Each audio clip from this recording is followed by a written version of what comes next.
Toyo at mantika na naman po ang ulam natin, tatay. Akala ko po ba ang sabi niyo pritong manok ang ulam natin ngayon.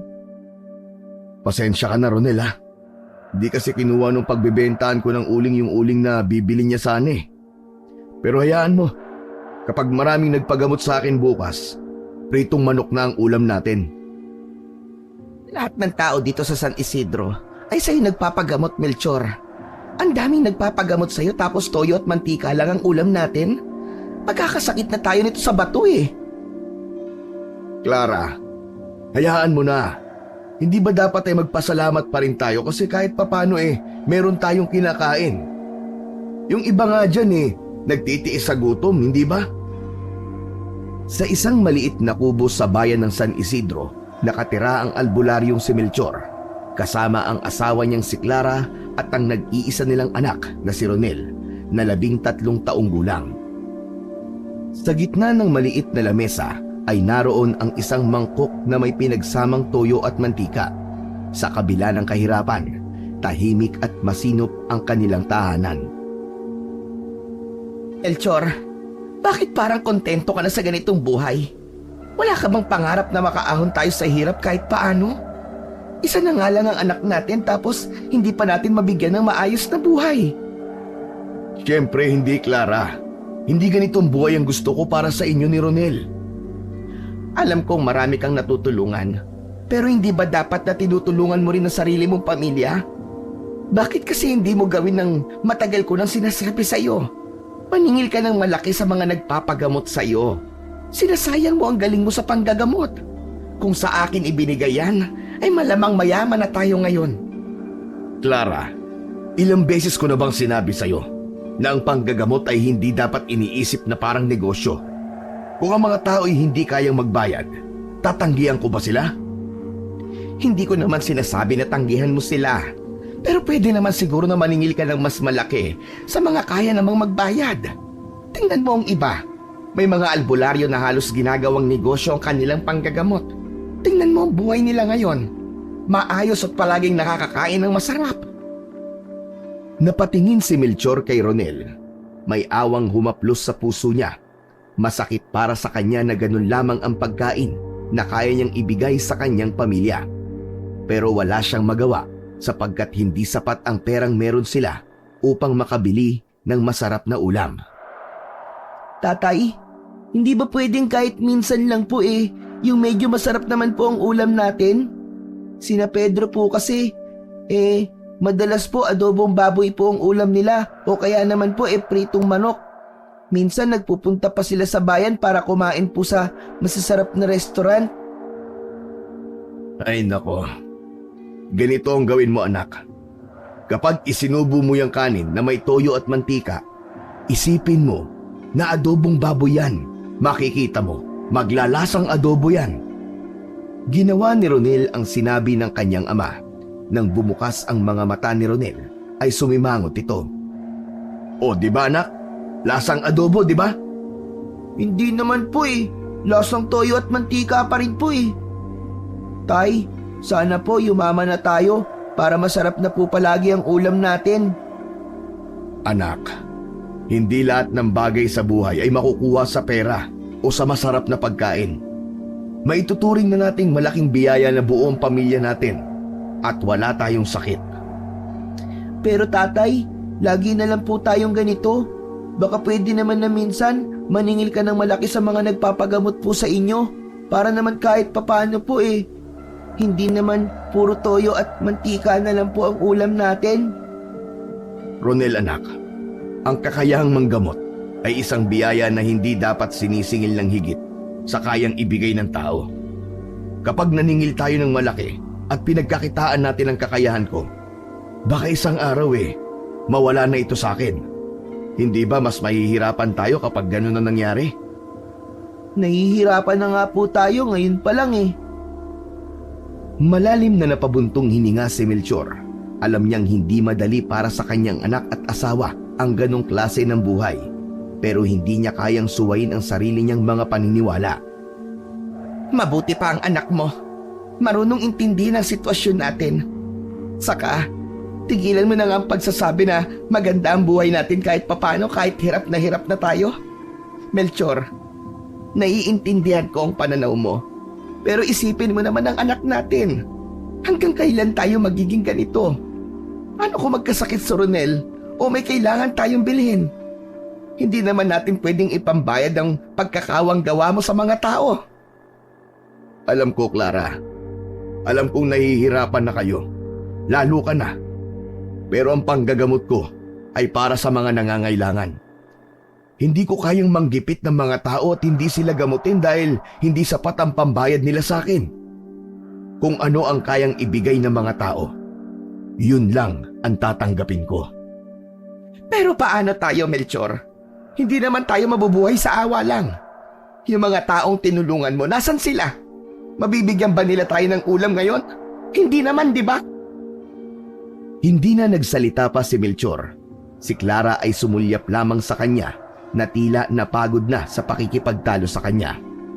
Habang si Ronel naman ay muling bumalik sa pagkain ng walang imik.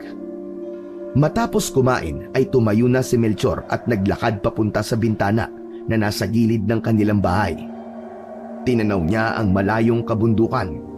Alam niyang tama si Clara sa maraming bagay, pero matagal nang nakatanim sa kanyang puso ang prinsipyo na ang panggagamot ay hindi para sa sariling kapakinabangan.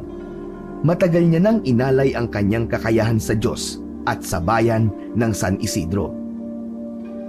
Panginoon ko, alam ko na hindi niyo po hahayaan na ganito ang buhay namin mag-anak habang buhay. Naniniwala po ako sa plano niyo para sa akin at sa aking mag-ina. Maluwaluwang napausal ng panalangin si Melchor ng sandaling yun. Hindi niya nais na maghirap sila.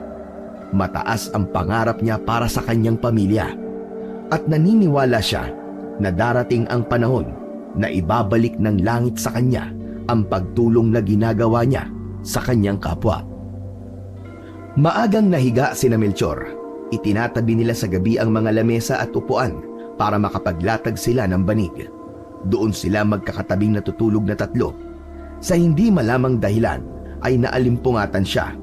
Kinapa niya si Clara sa tabi niya pero hindi niya nahawakan ang kanyang asawa.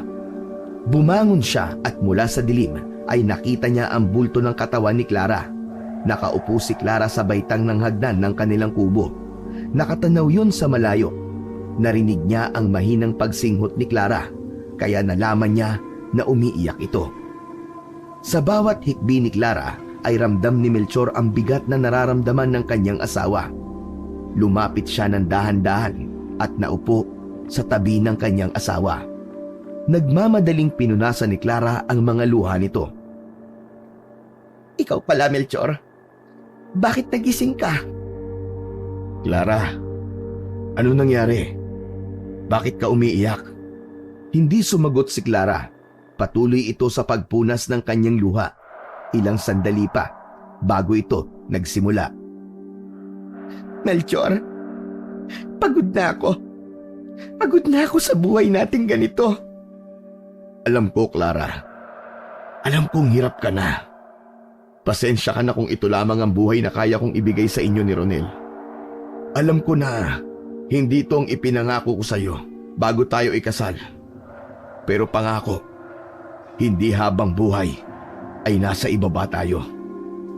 Hindi ko naman hinihiling na bigla tayong yumaman o na bigla tayong umasenso. Pero minsan, hindi ko maiwasang isipin kung tama pa bang manatili tayo sa ganitong sitwasyon. Lalo na para kay Ronel. Ayokong makita ang anak natin na lumaki sa hirap, na parang wala tayong magawa para sa kanya. Ginagawa ko lang kung ano ang sa tingin kong tama, Clara. Hindi ako naniniwalang ang panggagamot ay dapat pagkakitaan ng malaki. Pero naiintindihan ko ang pangamba mo. Naiintindihan ko na baka nga kailangan natin mag-isip ng ibang paraan para kumita ng pera. Hindi ba't ginagawa na natin yan? Nagbibenta ka ng uling at ako tumatanggap ng labada. Pero may nagbago ba sa buhay natin? Hindi ba wala naman? Tahimik na muling umiyak si Clara. Hinawakan ni Melchor ang kamay nito. Pinisil niya yon ng buong pagsuyo. Sa gitna ng kanilang pag-uusap, biglang naging alerto si Melchor. Sa gilid ng kanyang mata ay may napansin siyang kakaiba.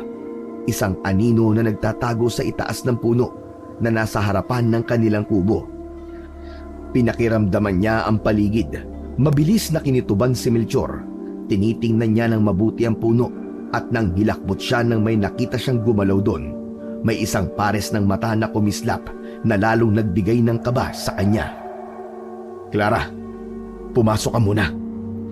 Bakit, Melchor? May problema ba? Basta, sundin mo na lang ako. Mamaya na ako magpapaliwanag. Dahang-dahang tumayo si Clara at agad na bumalik sa loob ng bahay. Samantala, si Melchor naman ay dahang-dahang humakbang patungo sa likod ng bahay kung saan nakaimbak ang kanyang mga gamit sa panggagamot. Kinuha niya ang buntot ng pagi, isang armas na mabisang panlaban sa mga aswang. Tahimik siyang bumalik sa harap ng bahay at tumingin muli sa puno. Hindi siya nagkamali. May isang anino nga roon na nakatingin sa kanila mula sa itaas. Hindi niya alam kung gaano na yun katagal doon, pero ang nasa isip niya ng sandaling yun ay maitaboy ang nilalang na yun. Napansin niyang gumalaw yun. Inihanda naman ni Melchor ang kanyang sarili sa kung anuman ang pwedeng mangyayari. Huwag kang magtago dyan! Magpakita ka sa akin at harapin mo ako! Alam ko kung ano ka! Muling gumalaw ang anino. Mula sa sanga ng puno, mabilis itong tumalon pa ibaba. Napakabilis ng pagkilos nun at halos hindi na yun nakita ng mata ni Melchor.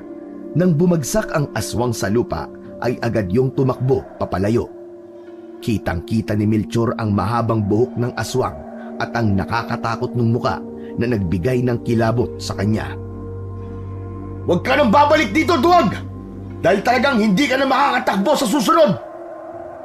May pag-aalalang lumabas ng bahay si Clara at lumapit sa kanyang asawa. Melchor, ano ba yun?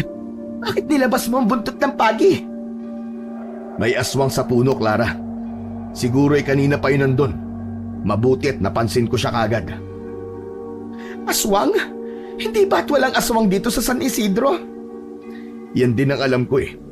Ang tagal na natin dito pero wala akong nakikitang aswang. Ngayon lang. Siguro ay napadaan lang ang aswang na yun at namamahinga lang. Diyos ko, ang mabuti pa'y pumasok na tayo at matulog. Papasok na sana sina Melchor at Clara nang makita nila si Ronel na nakatayo sa may bungad ng pintuan. Tama po bang narinig ko? May nakita po kayong aswang? Aswang? Teka, anong aswang, anak? Narinig ko po kayo kanina ni nanay. Hindi anak. Nagkamali ka ng siguro ng pandinig. Walang aswang, Ronel. Sige na, bumalik ka na sa higaan at susunod na kami ng nanay mo. Kumibit balikat na lang si Ronel at bumalik na yun sa higaan. At hindi mo sinabi ang totoo kay Ronel na nakakita ka ng aswang. Clara, ayoko namang matakot ang anak natin. Baka hindi niya na ma-enjoy ang pagiging bata niya kapag nabuhay siya sa takot. Huwag kang mag-alala. Sigurado ko na hindi na babalik ang aswang na yon. Tara na, matulog na uli tayo. Inakbayan ni Melchor si Clara at naglakad na sila pabalik sa kanilang bahay. Napalingon siya bigla nang may naramdaman siyang parang may nakatingin sa kanila. Pero wala siyang nakitang kahit na anong kakaiba, kaya ipinagsawalang bahala na lamang niya yon. Kinabukasan, nabalitaan ni Melchor ang tungkol sa natagpuang bangkay malapit sa kanilang barangay. Isang lalaki ang biktima. Ayon sa nagkwento kay Melchor, wakwak ang tiyan at halos wala ng dugo sa katawan ang biktima. Alam niya na yun ang mga palatandaan ng isang karumal-dumal na pag-atake ng isang aswang. Ilang beses niya nang nakita ang ganoong pagpatay sa lugar kung saan siya lumaki. Ang lolo niya kasi ay isang manunugis, kaya kahit paano ay may kaalaman siya pagdating sa mga ganoong bagay. Pagka-uwi ni Melchor sa kanilang bahay, ay nadatnan niya sina Clara at Ronel. Abala sa pagluluto ang asawa niya, habang si Ronel naman ay nag-aaral. Melchor, totoo bang may patay na nakita sa kabilang barangay? Oo, Clara. Lalaki ang biktima. Nakita malapit sa may palayan kaninang madaling araw. Hindi ko nga maisip kung anong klaseng halimaw ang kayang gumawa ng ganun eh. Halimaw? Halimaw po ang pumatay dun sa lalaki, tatay. Oo anak, ayoko sanang sabihin sa'yo mga ganitong bagay pero mas makabubuti kung alam mo nangyayari ngayon para makapag-ingat ka rin. Anak, kagabi, may nakita kami ng nanay mo na isang aswang. Malakas ang kutob ko na siya ang pumatay dun sa lalaki sa kabilang barangay. Kaya simula ngayon anak, kailangan nating maging mas maingat. Huwag na kayong lalabas kapag gumagabi na. Lalo ka na. Walang kahit anong dahilan para lumabas ka ng bahay pagkatapos ng takip silim. Naiintindihan niyo ba ako? Pero tay, paano kung may mga kaibigan po ako na gustong maglaro?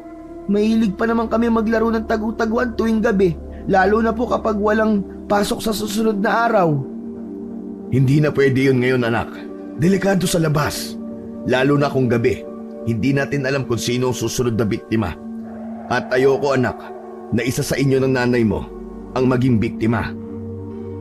Ronel, makinig ka sa tatay mo. Tama siya. Hindi na dapat tayo lalabas kapag gabi na. Pero Melchor, hanggang kailan kaya tayo matatakot ng ganito? Tahimik na tumingin si Melchor kay Clara. Alam niyang iniisip nito kung bakit hindi siya kumikilos bilang albularyo para tugisin ang halimaw. Sa dami ng kanyang karanasan noon, siya ang unang nilalapitan ng mga tao kapag may ganong uri ng problema. Clara, mahirap labanan ng ganong uri ng nilalang ng mag-isa lang. Hindi rin kasi to basta-basta. Pero sa tingin ko, ay kailangan ko na ngang kumilos. Anong ibig mong sabihin, Melchor? Kailangan ko ng kumilos, Clara.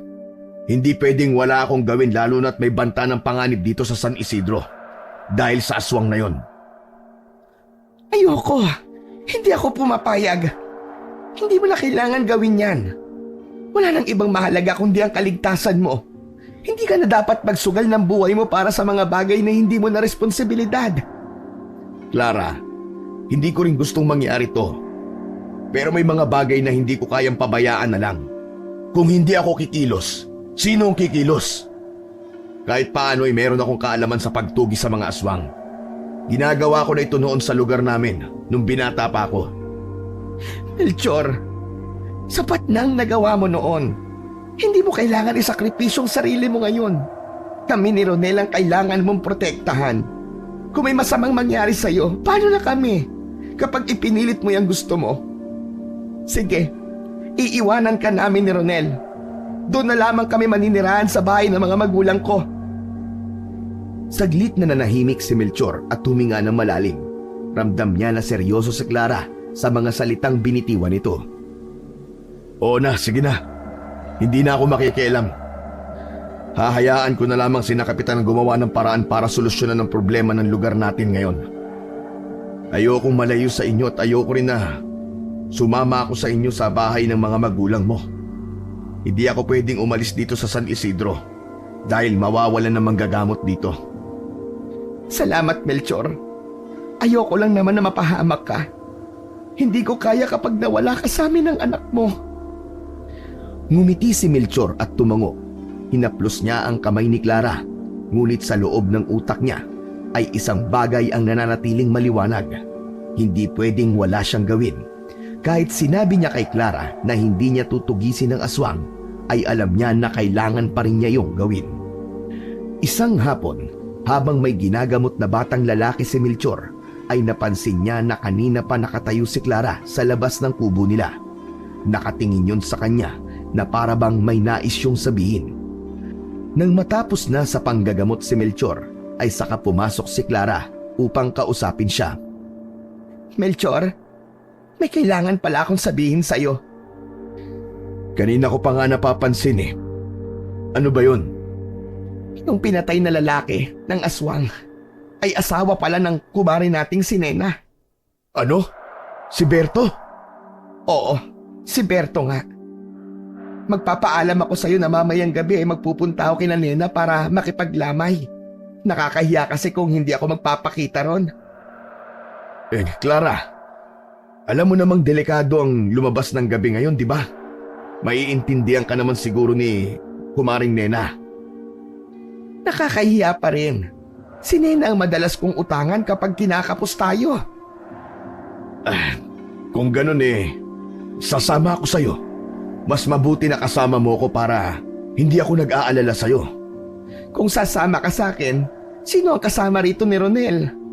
Hindi pwedeng sumama si Ronel doon dahil may pasok pa siya sa school bukas.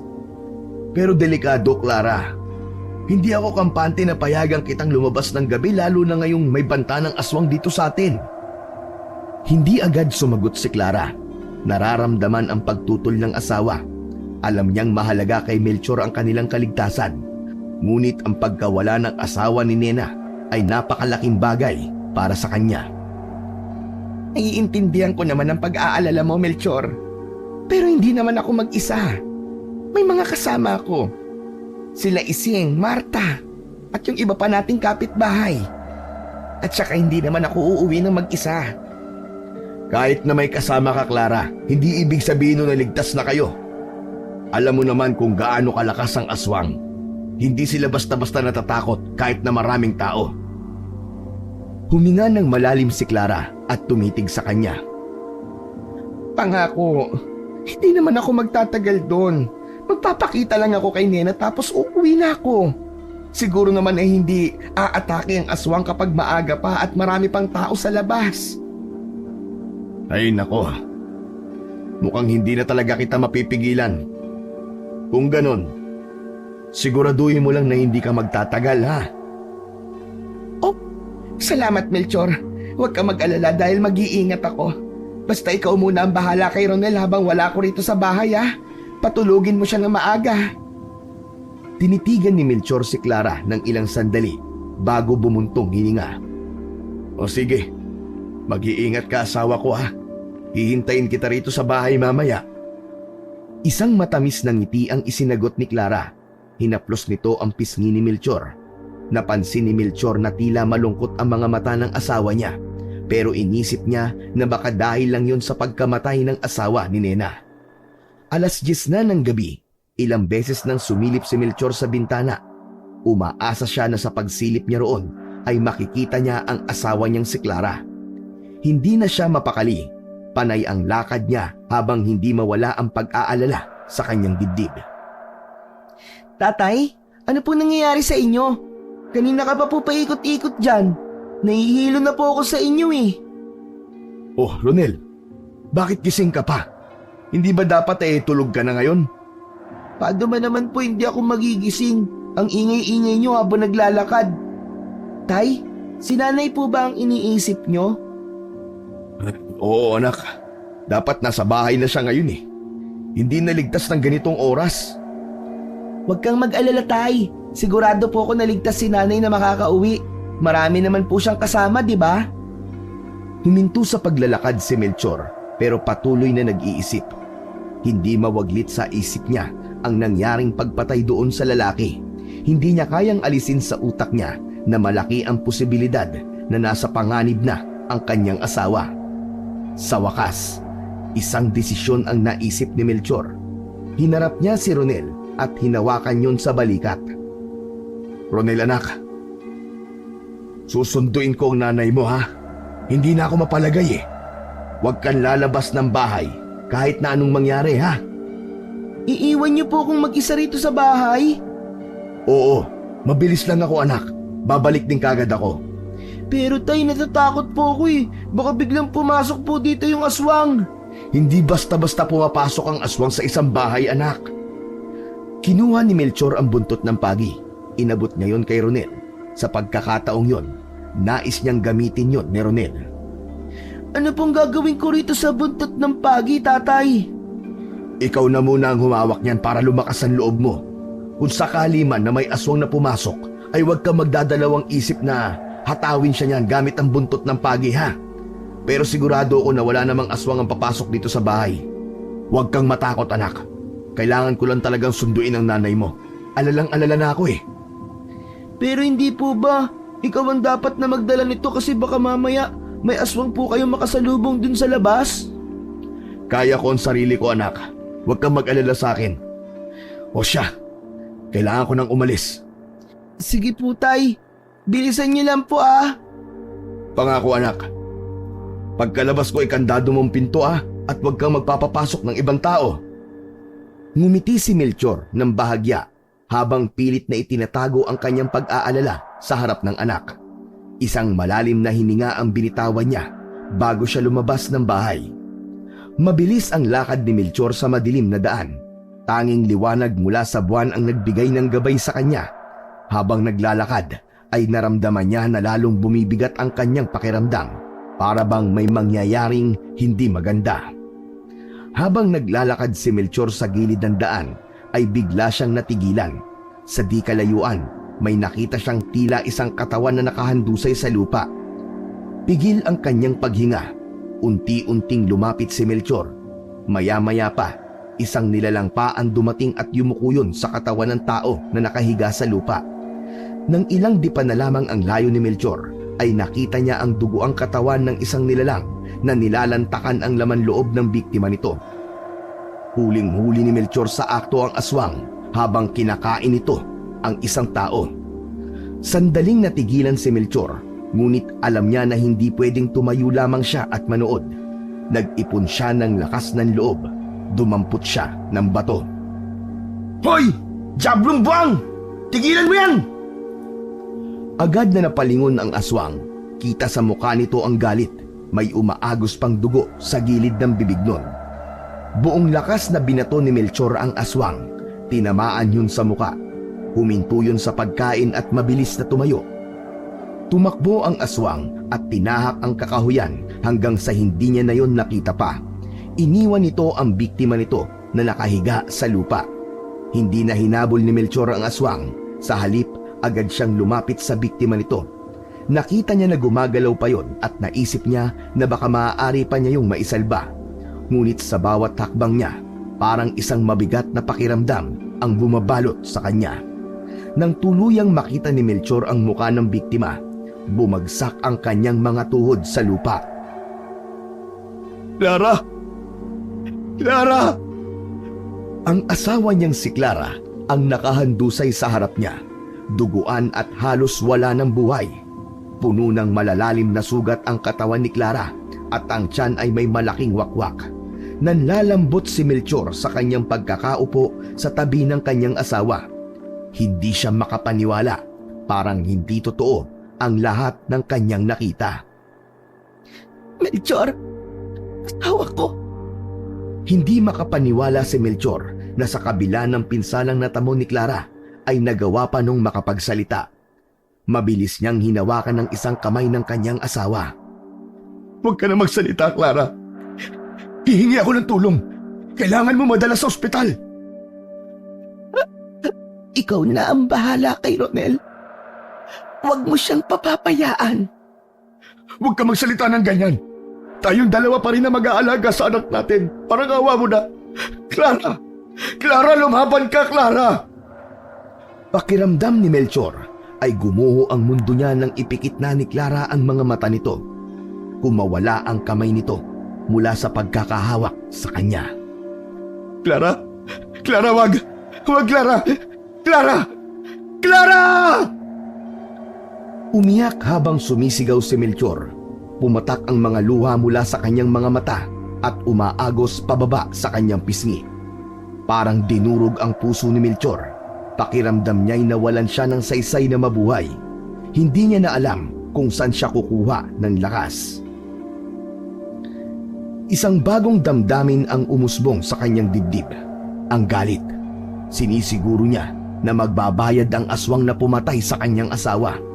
Sa sandaling yon, ipinangako ni Melchor sa kanyang sarili na hahanapin niya ang halimaw at gagawin niya ang lahat para maipaghiganti ang kanyang mahal na asawa. Dahil sa malakas na sigaw at pag-iyak ni Melchor, ay isa-isang naglabasan ang mga tao. Lahat ay nagulat nang makita ang nangyari kay Clara. Ngunit walang ginawa ang mga yon, kundi ang tumingin lang sa nagluluksang si Melchor. Huling gabi na ng lamay ni Clara, ngunit hindi pa rin makapaniwala si Melchor na wala na ang kanyang asawa. Nakaupo si Melchor sa isang sulok ng kanilang bahay. Hawak niya ang bote ng alak. Simula nang mamatay si Clara ay wala siyang ibang ginawa kundi ang maglasing na parabang yun na lang ang tanging paraan para maibsan ang lungkot na kanyang nararamdaman. Hindi niya pinansin ang mga tao sa paligid at ang mga bisitang nagluluksa sa lamay ng kanyang asawa. Maya-maya pa ay lumapit si Ronel sa kanya. Bakas sa mukha nito ang pag-aalala. Tay, ubos na po ang kape at biskwit. Wala na po akong maibigay sa mga nakikipaglamay. Ano kung ubus na? Bakit? Handaan ba ito? Kung nandito lang sila para magkape at kumain, mas mabuti pang umalis na lang sila. Tama na po ang pag-inom, Tay. Kailangan ko po ang tulong niyo sa pag-aasikaso sa mga tao. Ilan lang ang gagawin mo, nagrereklamo ka pa? Hindi naman po ako nagrereklamo, pero Tay... Pwede ba, Ronel? Umalis ka sa harapan ko. Hindi ako natutuwa sa sinasabi mo, ha? Alis ka na yan! Kung gusto niyo po ay dadalang ko po kayo ng pagkain dito. Alam ko po na hindi pa po kayo naghahapunan. Bahagyang tumingin si Melchor sa kanyang anak, pero agad niyang ibinalik ang tingin niya sa bote ng alak. Isang malalim na buntong hininga ang pinakawalan niya bago muling lumagok sa bote. Hindi ko kailangan yan, Ronel. Alak ang kailangan ko. Tay, baka pag nagpatuloy po kayo sa pag-inom nyo, baka kayo naman po mawala. Paano naman po ako, Tay? Di mas maganda para magkasama na kami ni Clara. Walang iyang aswang yun. Siyang may kasalanan ng lahat ng ito eh. Kapag nakita ko siya, tatantarin ko siya ng pinong-pino at gagawin ko siyang bopis. Ipapaalala ko rin po sa inyo na bukas na po ililibing si nanay. Maaga po tayo sa simbahan kaya sana po huwag kayo mag-inom ng marami. Tama na po yan, tatay. Matapos sabihin yun ni Ronel, ay iniwanan na siya nito. Bumalik na yon sa pag-aasikaso sa mga taong nakikipaglamay. Alam ni Melchor na nahihirapan ang anak niya sa pag-aasikaso sa mga tao, pero wala talaga siya sa wisyo para humarap sa mga tao. Sa paglalasing niya ay nakakaramdam siya ng kapayapaan dahil kapag hindi na kaya ng katawan niya ay nakakatulog na siya. At kapag tulog na siya, nagagawa niyang takasan kahit sandali ang katotohanan na wala na ang kanyang mahal na asawa. Sumapit na ang araw ng libing ni Clara. Nagising si Melchor sa pagtama ng sikat ng araw sa mukha niya mula sa nakabukas na bintana. Bumalikwas siya ng tayo. Paglabas niya ng bahay ay wala na roon ang kabaong ni Clara. Napagtanto niya na tanghali na siyang nagising. Hindi na siya nagpalit ng damit. Kinuha niya ang bote ng alak na hindi niya naubos nung nakaraang gabi at tinahak niya ang daan papunta sa simbahan. Pero wala na rin ang mga tao ron, kaya sa sementeryo na siya sumunod na pumunta. Nakahinga siya ng maluwag nang makita na tinatabunan na ng lupa ang kabaong ni Clara. Lumapit siya roon at lumagok ng isa sa hawak niyang bote. Habang nagdadalamhati ang mga tao, si Melchor ay hindi nagpakita ng kahit anong emosyon. Patuloy lang siyang umiinom. Pagkatapos ng libing, dahang-dahang naglakad palayo si Melchor. Hindi man lang niya pinansin ang mga taong lumapit sa kanya para makiramay. Dumiretso siya pabalik sa kanilang bahay habang bitbit ang bote ng alak na parabang yun na ang pinakamahalagang bagay para sa kanya. Naupo siya sa isang lumang upuan at muling tumungga ng alak. Napahinto siya nang dumating ang anak niyang si Ronel na namumugto ang mga mata dahil sa pag-iyak. Nagiinom na naman po kayo, tatay. Hanggang kailan po ba kayo ganyan? Huwag kang nakikialam sa akin, Ronel, ha? At hindi ko alam hanggang kailan ako ganito. Baka habang buhay na. Kahit anong mangyari, hindi ko matatanggap na wala ng nanay mo, ang asawa ko. Tay, nandito pa po ako. Kailangan ko po kayo eh. Malaki ka na, anak. Kaya mo ang sarili mo. Lumipas ang mga araw at walang nagbago kay Melchor. Gabi-gabing naglalasing at araw-araw na hindi pinapansin ang kanyang anak. Si Ronel na rin ang nag-aasikaso sa bahay. Ito na rin ang gumagawa ng uling para meron silang kitain na pera, habang si Melchor ay patuloy sa paglubog sa kanyang sariling kalungkutan. Isang gabi, habang nakatayo si Ronel sa pintuan, naghihintay ng kahit kaunting atensyon mula sa kanyang ama, ay tahimik lang si Melchor sa isang tabi habang patuloy sa pag-inom ng alak. Wala kang ibang tunog na maririnig sa bahay kundi ang pagbagsak ng bote sa lamesa at ang pagbuhos ng alak sa baso. Tay, may meeting po ang mga magulang bukas sa school. Ano naman ngayon? Kailangan niyo daw pong pumunta, tay, para po kasi yun sa recognition day namin. Third honor po ko, tatay. Ako, hindi ako makakapunta. Malamig na tiningnan ni Melchor ang kanyang anak.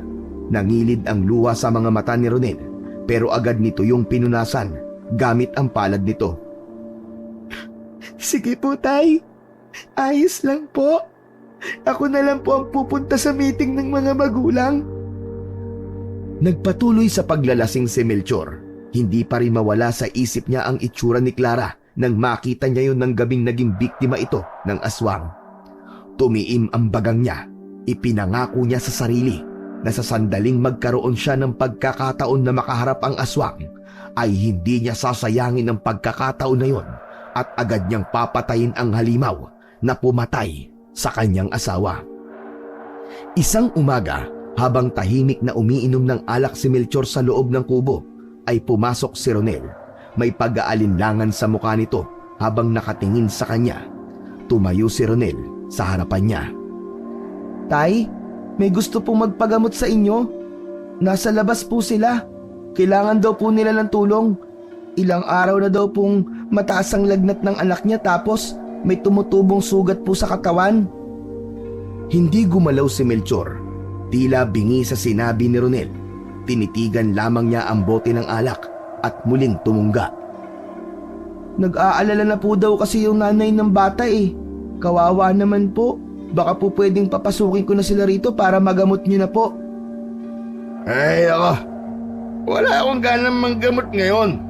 Sabihin mo sa kanila na umpalis na. Maghanap ka mo sila ng ibang albularyo o kaya sa ospital nila dali ng anak niya. Pero tatay, sa tingin ko po'y wala silang pera pambayad sa ospital. Kahit silipin niyo lang po yung bata, tay. Kahit po ikaw ay maaawa sa kanya. Hindi ka ba talaga marunong makinig, Ronel? Ang sabi ko, paalisin mo na sila. Ayokong manggamot. Ayoko. Kung gusto mo, ikaw na lang ang gumamot sa kanila. Pwede ko bang sabihin sa kanila na bumalik na lang sila bukas o sa ibang araw, tay? Hindi ka ba marunong umintindi? Wala sabi akong ganang manggamot at baka hindi na ako manggamot kahit kailan. Pero tay, mukhang masama po talaga ang kalagayan ng bata eh. Kung marunong lang po akong manggamot, ako po ang gagamot sa kanya. Sinabi kong ayoko, di ba? Wala akong pakialam kung mamatay man sila sa labas. Bahala sila sa buhay nila. Napaatras si Ronel sa gulat. Bumakas ang takot sa mukha nito habang nangingilid ang mga luha. Sige po, sasabihin ko na lang po sa kanila na masama po ang pakiramdam nyo kaya hindi po kayo makakapanggamot ngayon. Sa pagtalikod ni Ronel para lumabas ng bahay, ay naramdaman niya ang labis na kalungkutan ng kanyang anak. Gusto sana niya yung habulin at kausapin ng maayos, ngunit masyado siyang lasing ng oras na yon. Pakiramdam niya kapag tumayo siya ay mabubuwal na siya. Mula sa loob ng ay narinig ni Melchor ang paghingi ng paumanhin ni Ronel sa magpapagamot sa kanya. Bahagya siyang nakonsensya, ngunit nang maalala niya na tiningnan lang siya ng mga tao nung makita niya ang kanyang asawa na nakahandusay nung kinain ito ng aswang, ay tama lang ang naisip niya na tanggihan ang magpapagamot na batang lalaki na nasa labas ng kanilang kubo. Malamig ang hangin ng gabing yon habang palakad-lakad si Melchor sa San Isidro. Tangan niya ang isang bote ng alak na wala ng laman. Hindi niya alam kung saan siya magpupunta, pero ang gusto niya ay maglakad hanggang sa mapagod siya. Uminom siya kanina sa bahay pero hindi siya inantok.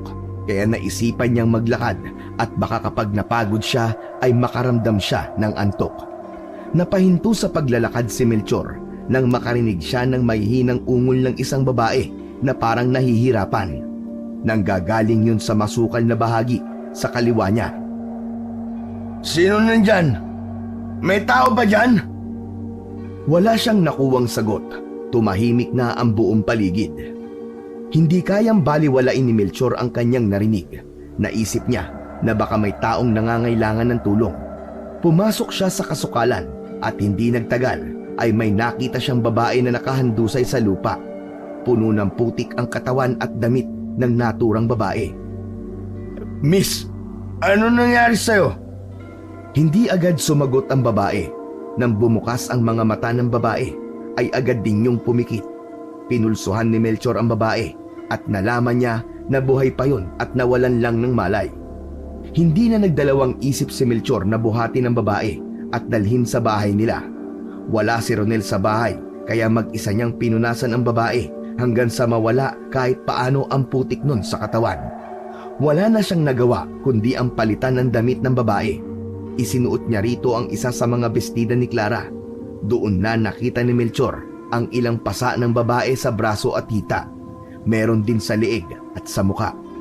Maya-maya pa ay dumating na si Ronel. May dala yung pagkain. Tay, sino po ang babaeng yan? Hindi ko rin alam eh. Nakita ko lang siya kanina sa kasukalan. Patay na po ba siya? Hindi anak. Nawalan lang siya ng malay. Bantayan mo muna siya. Magpapainit lang ako ng tubig. Sa tingin ko nilalagnat siya. Kailangan niyang mapunasan ng maligamgam na tubig para bumaba ang lagnat niya. Kapag nagkamalay na siya, tawagin mo agad ako anak. Nagtungo si Melchor sa likod ng kubo kung saan naroon ang kanilang lutuan. Nagpabaga siya ng uling sa kalan at nagsalang ng takure na may lamang tubig. Hindi pa man kumukulo ang tubig ay narinig na niya ang pagsigaw ni Ronel. Tay! Tay, gising na po! Nagmamadaling bumalik sa loob ng kubo si Melchor. Naabutan niya ang babae na nakaupo. May takot sa mga mata nun at bahagyang nanginginig ang buong katawan. Nilapitan ni Melchor ang babae. Sino kayo? Bakit ako nandito? Ako si Melchor at ito naman ang anak kong si Ronel. Nakita kita kanina sa kasukalan. Miss, ano palang pangalan mo? Salome. Ako si Salome. Saan ka pala nakatira? Iatid ka na namin sa bahay mo. Ayoko. Ayoko nang bumalik doon. Parang awa mo na. Huwag mo na akong ibalik sa bahay namin. Bakit? Ano nangyari sa'yo? Tsaka, bakit puro pasa ang katawan mo? Tumakas ako sa bahay namin dahil sinasaktan ako ng bagong asawa ng nanay ko. Bukod pa ron, ilang beses niyang pinagtangkaan na halayin ako. Kaya mas pinili kong tumakas na roon. May awang humaplos sa puso ni Melchor nang marinig niya ang kwento ni Salome. Naramdaman niya na nagsasabi yun ng totoo. Kung ganun, ilalapit kita kay Kapitan Tano.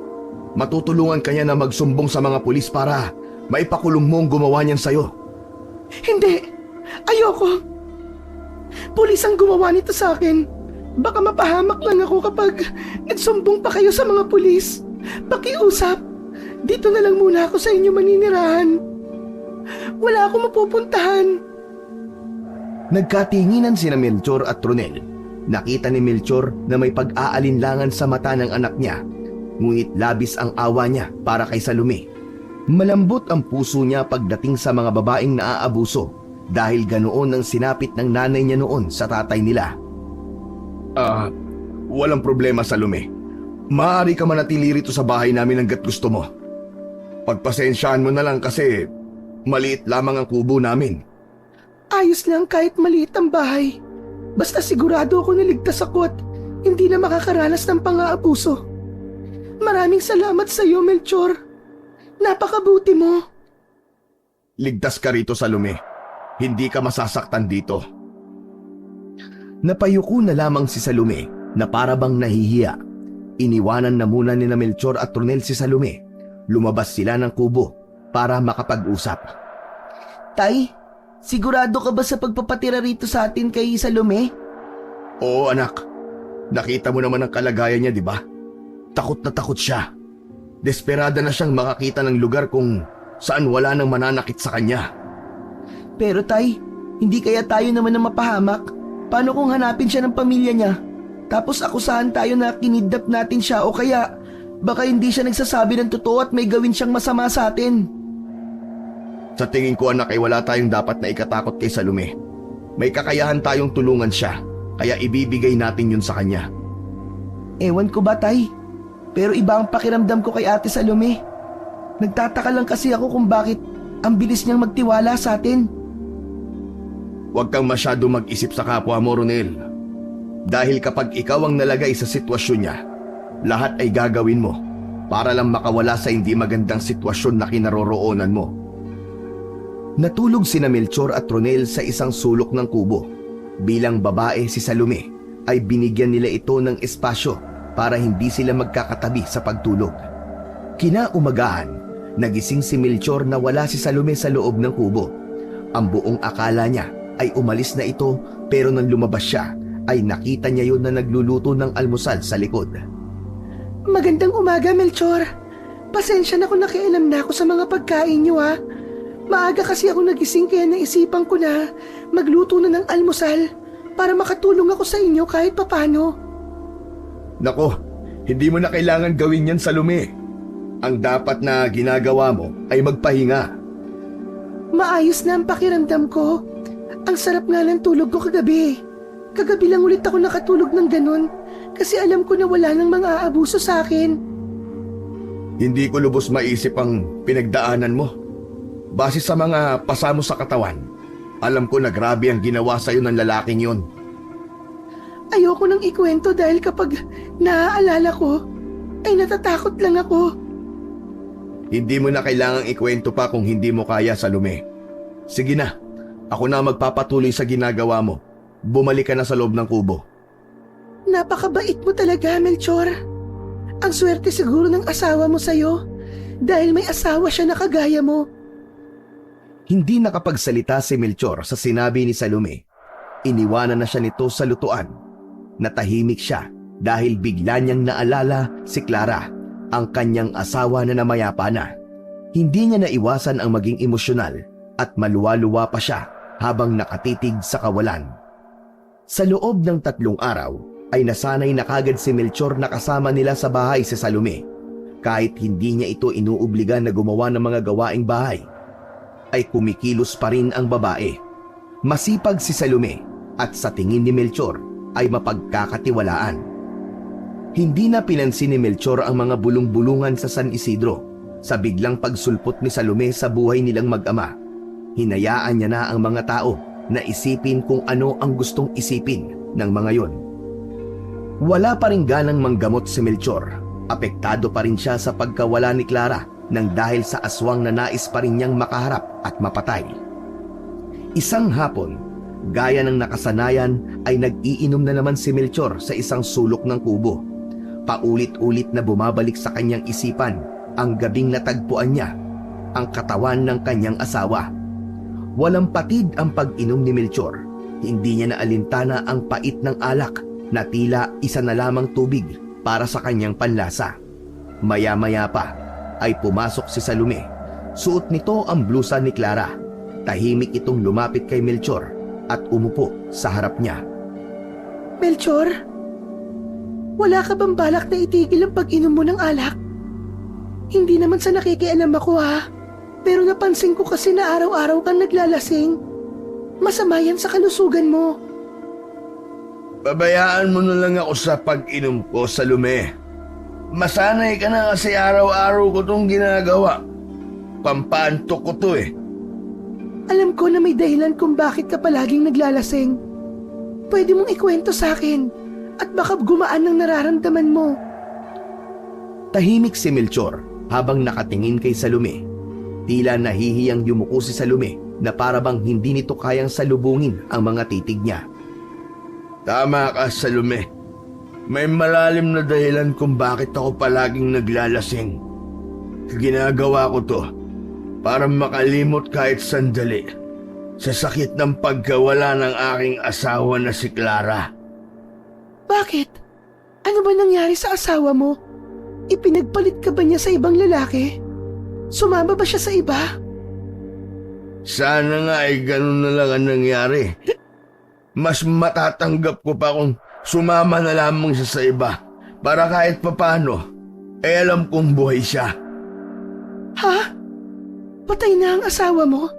Tama ba ako? Oo, pinatay siya. Pinatay siya ng isang aswang sa lumi. Isang aswang.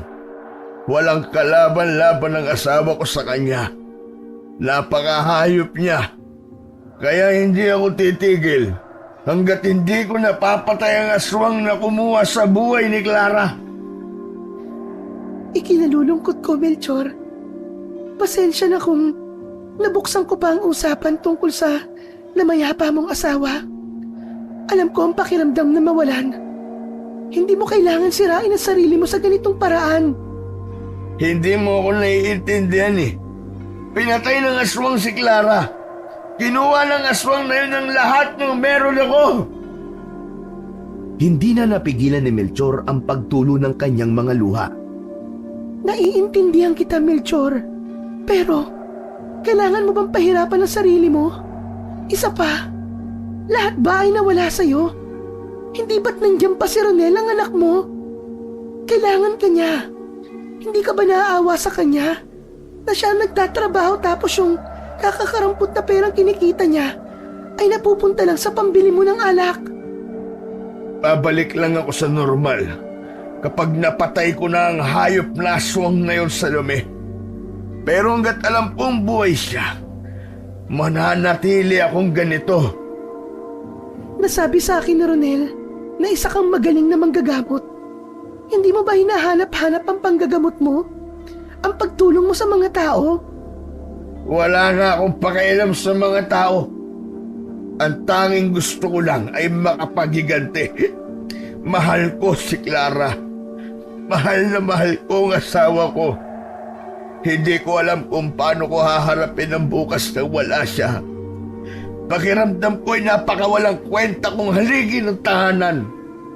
Si Ronel, paano ko siya mapoprotektahan kung hindi ko man lang naprotektahan ang asawa ko?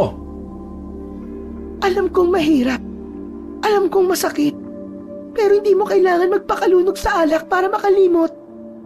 Kailangan mong harapin ang sakit hanggang sa masanay ka. Isipin mo rin si Ronel. Sa'yo na lang siya umuhugot ng lakas ng loob ngayon. Doon na nagsimulang humagulgol si Melchor dahil sa sinabi ni Salome. Alam niya na mali ang ginagawa niyang pag-inom araw-araw, pero hindi niya mapigilan ang kanyang sarili. Kailangan niya ang alak para makalimot sa sakit. Habang umiiyak si Melchor, ay lumapit si Salome sa kanya. Maigpit siya nitong niyakap at sa yakap na yon ay may ginhawang naramdaman si Melchor. Nang matapos ang pagyakap ni Salome, ay tumitig yun sa mukha niya at nagtama ang kanilang mga mata. Mabilis na inilapit ni Salome ang labi nito sa labi niya. Mapusok siya nitong hinalikan. Muntik nang madala si Melchor sa halik ni Salome, ngunit bigla niyang naisip si Clara kaya marahan niyang itinulak si Salome.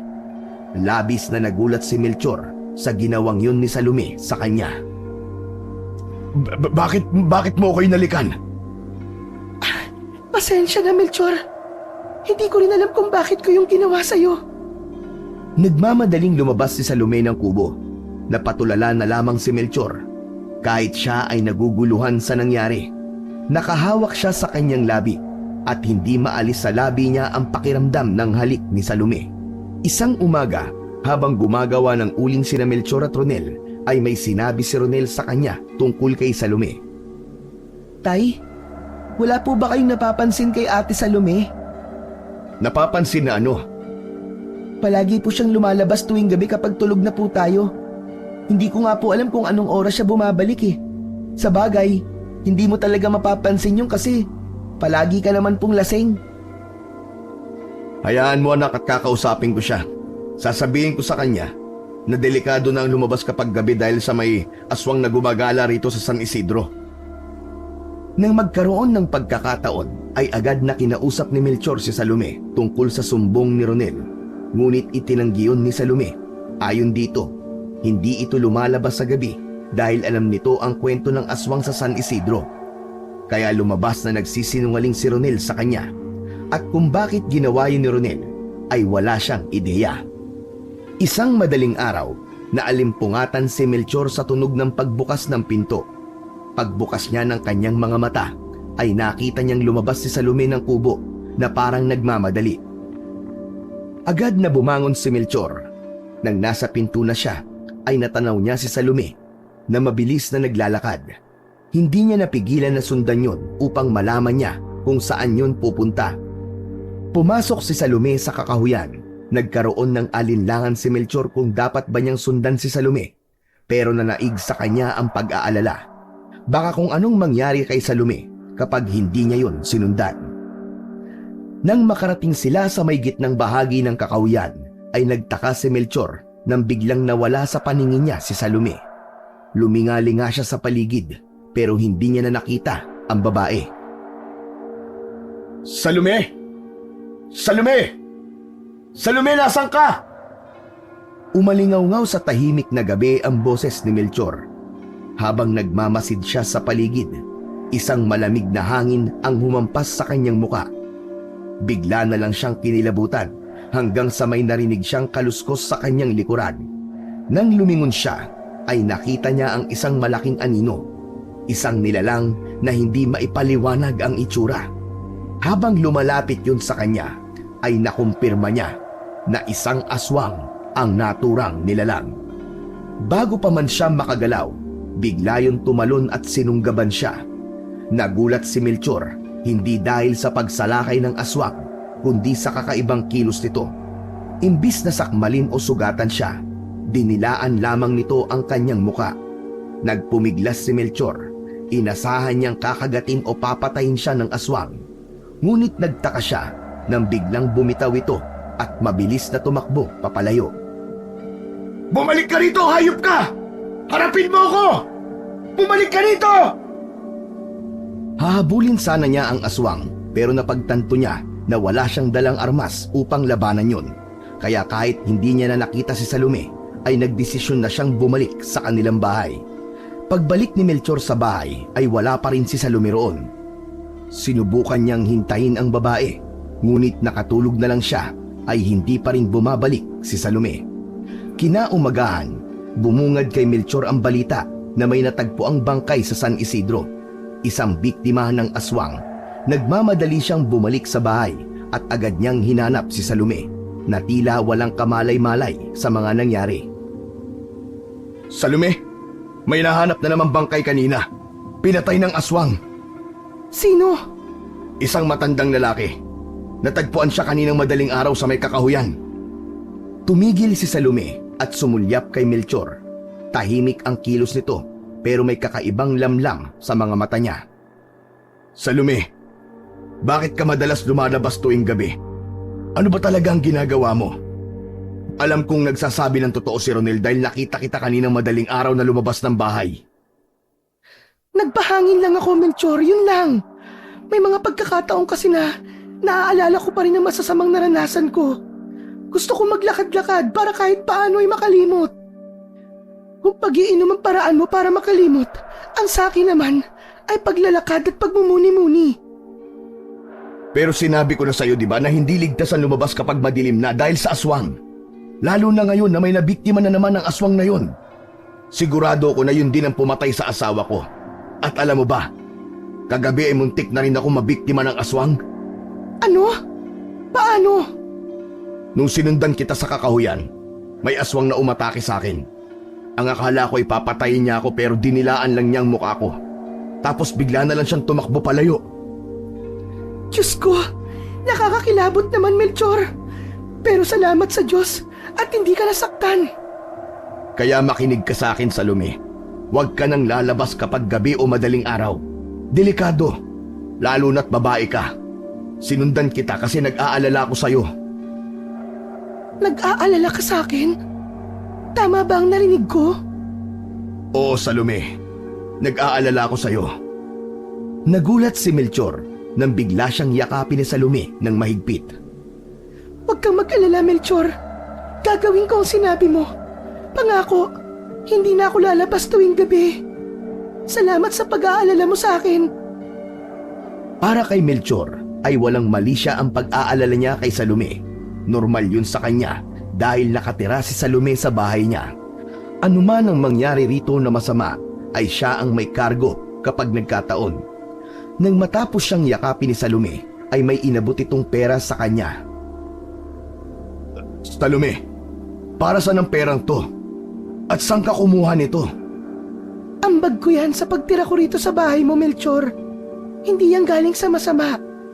Kapag wala kayo ni Ronel, ay naglilinis ako ng bahay ng mga kapitbahay dito sa San Isidro. Iniipon ko ang pera. Ngayong medyo malaki-laki na, kaya ibinibigay ko na sa'yo. Tinanggihan ni Melchor ang perang ibinibigay ni Salome. Sinabi niya na itago na lamang nito yon, ngunit iginiit ni Salome na talagang para kay Melchor ang pera na yon. Sa huli, tinanggap na lamang niya ang pera at naisip niya na ibili yun ng alak. Nang mga sumunod na araw, hindi maiwasan ni Melchor na mapansin ang mga pagbabago sa kilos ni Salome. Palagi yung nakangiti sa kanya. Mas madalas na rin siya nitong kausapin kahit walang kakwenta-kwentang bagay. Kapansin-pansin din ang pagiging maasikaso nito, lalo na sa kanya. Melchor, kumain ka na ba? Naganda ako ng paborito mong adobo. Salamat ha. Mamaya na siguro. Busog pa ako eh. Ano ka ba? Mas masarap kumain kapag mainit ang pagkain. Gusto mo ba na sabayan kitang kumain? Hindi na nakipagtalo si Melchor. Kumain na lamang siya para hindi na humaba pa ang usapan nila ni Salome. Sa totoo lang, may ilang na siyang nararamdaman dahil sa sobrang malapit nito sa kanya. Sa mga nakalipas na gabi, nahuhuli pa rin ni Melchor na umaalis si Salome. Kapag sinusundan niya ito, ay palagi na lang yung nawawala. Hindi niya na inusisa pa si Salome tungkol sa bagay na yon, bagamat may takot siya na baka may kung anong mangyari rito. Isang hapon, habang umiinom ng alak si Melchor, ay pumasok sa kubo si Ronel. Galing yun sa paaralan. Tahimik na naglakad papalapit si Ronel sa kanya. Tay, kailangan po kitang makausap. Ay nako anak, kung tungkol na naman yan sa pagpapatigil mo sa akin sa pag-inom-inom ko, huwag mo nang ituloy. Kahit anong sabihin mo, hindi ako titigil sa pagpapakalasing hanggat hindi ko napapatay ang aswang na yun. Paano niyo po mapapatay ang aswang, Tay? Kung wala naman po kayong ginagawa kundi ang maglasing. Pero hindi po tungkol sa alak ang sasabihin ko sa inyo. Tungkol po kay Ate Salome. Oh, anong tungkol kay Ate Salome mo? Alam ko po na alam nyo na halos gabi-gabi pong lumalabas si Ate Salome. At kapag lumalabas siya sa gabi, palagi na lang may kwentong kumakalat na may nakikitang aswang. O kung hindi man merong bangkay na nakikita na halatang biktima ng aswang. Ano namang kinalaman ni Salome sa sinasabi mo? Sa tingin ko po, Tay, ay malaki. May kutob po kasi ako na baka si Ate Salome ang aswang. Natigilan bigla si Melchor. Sa kabila ng tama ng alak, nabigla siya sa sinabi ng kanyang anak. Ano bang pinagsasasabi mo, Ronel? Huwag kang gumawa ng kwento. Hindi aswang si Salome. Tay, pag-isipan niyo po mabuti ang sinabi ko sa inyo. Pagdugtungin niyo po mga pangyayari at baka maisip mo rin ang naiisip ko. Malaki po talaga ang posibilidad na si Ate Salome ang aswang. Tama na, Ronel. Tama na yan.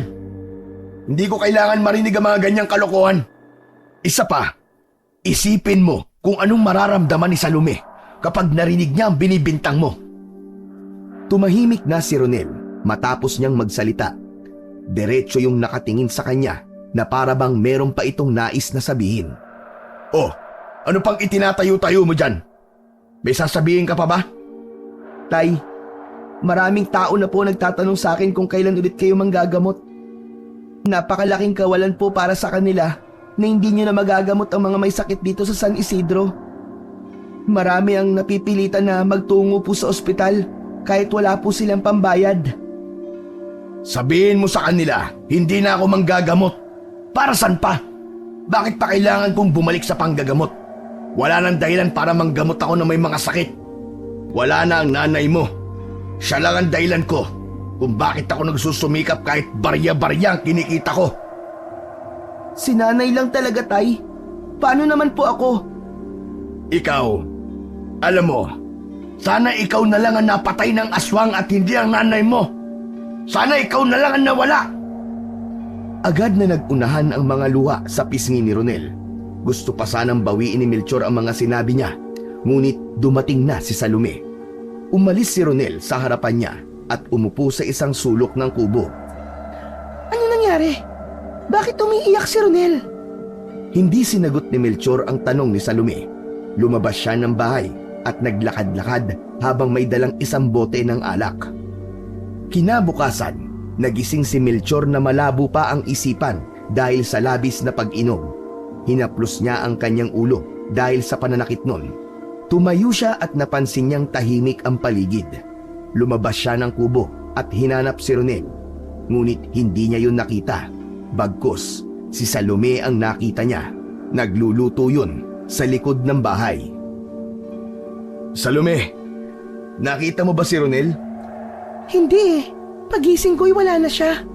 Hindi ba maaga siyang pumasok sa eskwelahan? Imposible. Alas 7 siya ng umaga umaalis eh. Biglang kinabahan si Melchor. Nagmamadali siyang bumalik sa loob ng kubo. Tiningnan niya ang kahon kung saan nakalagay ang mga damit ng anak niya. Nanlumo siya nang makita na kakaunti na lamang ang laman nun. Doon niya napagtanto na naglayas si Ronel at alam niya na ang dahilan ay ang sinabi niya rito nung huling beses silang nag-usap. Muling lumabas si Melchor at nakasalubong niya si Salome. Aalis ka, Melchor? Tapos na ako magluto. Pwede na tayo mag-almusal. Dito ka lang muna, Salome. Hahanapin ko lang ang anak ko. Hahanapin? Bakit? Nawawala ba siya? Ay, saka na ako magpapaliwanag pagbalik ko. Nagmamadaling umalis si Melchor. Hinanap niya sa buong San Isidro si Ronel pero walang nakapagsabi kung nasaan ang anak niya. Inabot na siya ng hapon sa paghahanap ngunit bigo siyang makita ang anak niya. Lumipas ang mga araw at hindi pa rin bumabalik si Ronel. Naghintay si Melchor araw-araw. Umasa siya na uuwi lang bigla ang anak niya.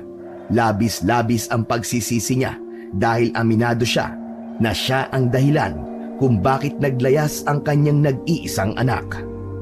Isang gabi, mas mabigat ang pakiramdam ni Melchor habang nagpapakalunod siya sa alak. Nagising ang natutulog na si Salome at tumayo yun. Tumabi si Salome kay Melchor. Melchor? Ang dami mo nang naiinom. Tama na yan. Nawala na ang lahat sa akin, Salome. Si Clara, si Ronel, wala na natira sa akin eh. Napakawalang kwenta kong asawa at ama. Nagsimula siyang humikbi. Inilapit ni Salome ang sarili at marahang hinaplos ang kanyang likod. Hindi lahat nawala sa'yo, Melchor. Andito pa ako. Anong ibig mong sabihin, Salome? Dahan-dahang inilapit ni Salome ang labi nito sa labi ni Melchor. Nang sandaling yon, ay hindi na makapag-isip ng tama si Melchor. Nadama niya ang malambot na kamay ni Salome sa kanyang pisngi. At bago pa man siya makatutol, ay naramdaman na niyang dumikit ang mga labi ni Salome sa labi niya. Hindi na siya nakapag-isip. Pinilit niyang isantabi ang lahat ng negatibong emosyon na nararamdaman niya ng sandaling yon. Nagpaubaya siya sa nais mangyari ni Salome at sa gabing yon ay may nangyari sa pagitan nilang dalawa.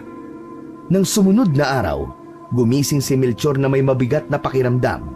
Bahagyang sumakit ang ulo niya mula sa alak at bumalik sa kanyang alaala ang mga nangyari. Bumangon siya sa higaan at nakita si Salome na naghahanda na ng almusal. Nakita niya itong nakangiti habang abala sa ginagawa. Gising ka na pala, Melchor. Halika, kumain na tayo. Salome, yung nangyari kagabi. Natatandaan mo pala nangyari sa ating kagabi? Huwag kang mag-alala, Melchor. Nagustuhan ko kung anong ginawa natin. Wala akong pagsisisihan. Hindi nakapagsalita si Melchor. Alam niyang mali ang nangyari kagabi, pero hindi niya alam kung paano yun sasabihin kay Salome nang hindi ito nasasaktan. Sa tingin niya kasi ay meron na itong pagtingin sa kanya base sa kilos nito kapag silang dalawa lang. Nagpatuloy si Melchor sa paghahanap kay Romel, pero gaya ng mga lumipas na araw ay bigo pa rin siyang matagpuan ang kanyang anak. Hindi na maalis ang pag-aalala niya sa kanya dahil patuloy pa rin ang banta ng aswang sa San Isidro.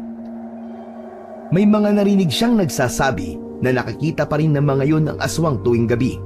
Natatakot si Melchor na baka isang umaga ay bangkay na ni Ronel ang makikita ng mga tao. Isang gabi, habang nag-iinom si Melchor, ay muli siyang nilapitan ni Salome. Kinabahan na siya dahil baka maulit ang nangyari sa kanila nung nakaraang gabi. Nagiinom ka na naman, Melchor. Kumusta na pala ang paghahanap mo kay Ronel? Hindi ko pa rin siya nakikita eh. Wala pa rin makapagsabi kung nasaan ang anak ko. Melchor, bakit mo iniisip ang anak mo? Hindi na siya babalik. Ako, nandito ako para sa'yo. Kung gusto mo, pwede mo akong anakan. Gumawa tayo ng anak na kapalit ni Ronel.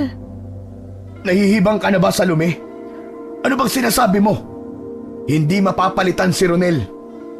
Melchor, huwag mo nang isipin si Ronel. Ako na lang ang isipin mo. Nandito ako para sa'yo. Sasamahan kita habang buhay. Nagulat si Melchor nang maramdaman ang malambot na labi ni Salome sa kanyang liig. Napansin niyang inilalapit pa nito ang katawan sa kanya. Agad siyang napaatras. Huwag, Salome. Hindi na tama ito. Iparamdam mo ulit ang pagmamahal mo sa akin, gaya ng ginawa mo kagabi. Papaligayahin kita, Melchor. Sisiguraduhin ko na makakalimutan mo si Clara ng dahil sa akin. Kahit anong gawin mo, hindi ko makakalimutan si Clara. Siya lang ang babaeng mamahalin ko. Lasing lang ako nung may mangyari sa atin. At pinagsisisihan ko yun. Hindi kita mahal, Salome. Paano mo nasasabi yan? Mahal kita, Melchor. At alam kong mahal mo rin ako. Ang sabi mo sa akin ay nag-aalala ka, di ba? Kapag ganun ay, mahal mo ang isang tao. Hindi kita mahal, Salome. Si Clara lang ang mahal ko. Kaya pinagsisisihan ko ang lahat ng nangyari sa atin. Pakiramdam ko, para ako nagtaksil sa asawa ko. Pero patay na si Clara. Hindi ka pwede magtaksil sa isang bangkay na inuuod na sa ilalim ng lupa. Hindi mo ba nararamdaman na ako lang ang nagbibigay sa'yo ng pagmamahal ngayon? Ako na lang ang may pakialam sa'yo. Tigilan mo na ang ilusyon mo, Salome. Hindi mo dapat binibigyan ng kahulugan kung paano kita itrato. Hindi kita mahal at hindi kita mamahalin kagaya ng pagmamahal ko sa aking asawa. Tinitigan ni Melchor si Salome, ngunit hindi ito natinag. Melchor, tandaan mo to. Hindi kita hahayaang maging masaya. Kung hindi mo ako kayang mahalin, sisiguraduhin ko na walang makikinabang sa'yo. Sisiguraduhin kong pagsisisihan mo ang pananakit mo sa damdamin ko. Yun ang huling sinabi ni Salome kay Melchor bago yung tuluyang umalis sa bahay ni Melchor. Hindi na pinigilan ni Melchor si Salome. Para sa kanya ay mas makabubuti kung mawawala na si Salome sa bahay niya dahil hindi na maganda ang nangyayari sa pagitan nilang dalawa. Hindi rin niya pinagtuunan ng pansin ang banta ni Salome dahil mas iniisip niya ang nawawala niyang anak. Nanatili si Melchor sa pagkakaupo. Tumingin siya sa bote ng alak na nangangalahati na. Hindi niya alam kung may alak pang makakapagpapawi ng bigat sa kanyang dibdib. Gabi na nang bumalik si Melchor sa bahay mula sa paghahanap kay Ronel. Hanggang sa mga karatig na barangay ay nakarating na siya sa paghahanap. Halos 1 linggo na mula nang maglayas ang kanyang anak. At wala pa rin siyang balita kung nasaan ito. Nang pumasok siya sa kubo ay nagulat siya nang nakita niyang nag-aantay si Salome sa loob. Pero sa halip na ang karaniwang malambing na mukha nito, galit at lungkot ang nakita niya sa mga mata nito. Anong ginagawa mo rito, Salome? Hindi ko kayang hindi ka makita, Melchor. Umalis ka na. Mas mabuti para sa ating dalawa na wala ka rito sa bahay. Hindi mo ba talaga ako kayang mahalin, Melchor? Lahat ginagawa ko para sa'yo. Pero palagi ka na lang, si Clara, si Clara. Patay na siya, Melchor. Patay na siya. Wala akong pakialam kung patay na ang asawa ko. Nagsasayang ka lang ng oras sa akin. Makakahanap ka rin ng lalaking kayang suklian ng pagmamahal mo. Gusto mong malaman ang totoo, Melchor? Matagal na akong may gusto sa'yo. Madalas ay nasa labas ako ng bahay na ito lalo na nung buhay pa si Clara. Tahimik ko kayong pinanonood. Tahimik ako nasasaktan at naiinggit. Palagi akong umihiling na sana'y ako naman ang pumalit sa pwesto ni Clara sa buhay mo. Kaya isang araw, isang ideya ang pumasok sa isip ko, Melchor. Ako ang pumatay sa asawa mo. Anong sinasabi mo? Aswang ang pumatay kay Clara. Kitang-kita ng mga mata ko. Kaya paanong ikaw ang pumatay sa kanya? Tama ka. Aswang ang pumatay sa kanya. At ako ang aswang na yon, Melchor. Sinungaling ka, Salome. Hindi totoo yan. Ginugulo mo lang ang utak ko. Ayaw mo bang maniwala? Hinubad ni Salome ang suot nitong damit at sa isang iglap ay unti-unting nagbago ang anyo ni Salome. Ang mga kuko nito ay humaba. Ang mga mata ay nagdilim at naging matalim. Nagkaroon ito ng matatalim na ngipin. Hindi makapaniwala si Melchor sa kanyang nasaksihan. Doon niya nalaman na isa ngang aswang si Salome. Mabilis na nag-isip si Melchor. Tumakbo siya sa may pinto upang kunin sa likod nun ang buntot ng pagi. Ngunit nanlumo siya nang malaman niya na wala na roon ang mga armas na ginagamit niya sa pakikipaglaban sa aswang. Nagulat siya nang biglang sumulpot si Salome sa harap niya. Mabilis siya nitong sinakal at itinaas sa ere. Nagpumiglas si Melchor. Alam niya na kapag nagtagal ang pagkakasakal sa kanya, ay malaki ang posibilidad na mamatay siya. Parang awa mo na, Salome! Pakawalan mo ako! Parang awa mo na! Mahal kita, Melchor. Pero kung hindi ka magiging akin, mas mabuti pang mamatay ka na lang. Kitang-kita ni Melchor ang puot sa mga mata ni Salome.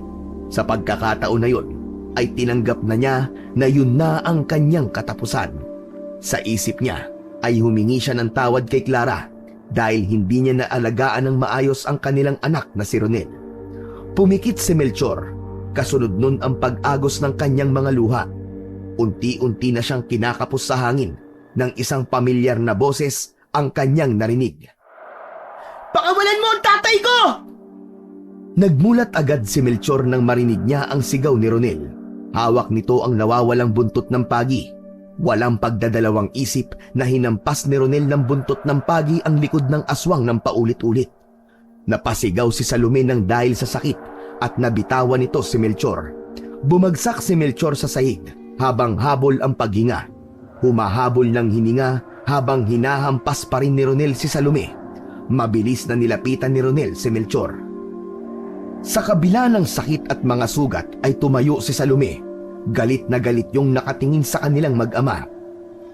Salamat at bumalik ka, Ronel. Dahil hindi na ako mahihirapang patayin kayo ng tatay mo. Kinuha ni Melchor kay Ronel ang buntot ng pagi at pinalayo niya ang kanyang anak. Sa tingin mo ba papayag ako na pati ang anak ko ay patayin mo? 1 taon 3 buwan at 4 na araw kong hinintay ang pagkakataon na makaharap ang iswang na pumatay sa asawa ko. Wala akong kaalam-alam. Nakasama ko lang pala sa bahay ang hinahanap ko. Hindi mo ko kayang patayin, Melchor. Mahina ka. Isa ka lamang lasinggerong albularyo. Wala kang ibang alam gawin kundi ang maglasing at magpakalunod sa alak. Mabilis na sumugod si Salome, ngunit naging mas mabilis si Melchor. Isang malakas na hampas ng buntot ng pagi ang tumama sa tagiliran ng aswang. Napasigaw si Salome ng dahil sa sakit at bago pa ito makabawi, Muling hinataw ni Melchor si Salome. Tuloy-tuloy ang pagtama ng buntot ng pagi sa katawan ni Salome. Doon ibinuhos ni Melchor ang buong galit niya. Ang bawat hampas niya kay Salome ay tila unti-unting pinapawi ang galit at sakit na matagal nang nasa puso niya. Unti-unting bumagsak si Salome sa sahig. Duguan yun at puno na ng sugat. Kinuha ni Melchor ang itak. Sinamantala niya ang pagkakataon na nanghihina na ang aswang. Tumayo siya sa harapan ni Salome. Hinawakan nito ang binti niya at nagmamakaawang tumingin sa kanya. Melchor, mahal na mahal kita. Hindi kita mahal, halimaw ka! Mamatay ka na! Isang malakas na sigaw ang pinakawalan ni Melchor at kasunod doon ay ang buong lakas niyang itinarak ang itak sa dibdib ng aswang.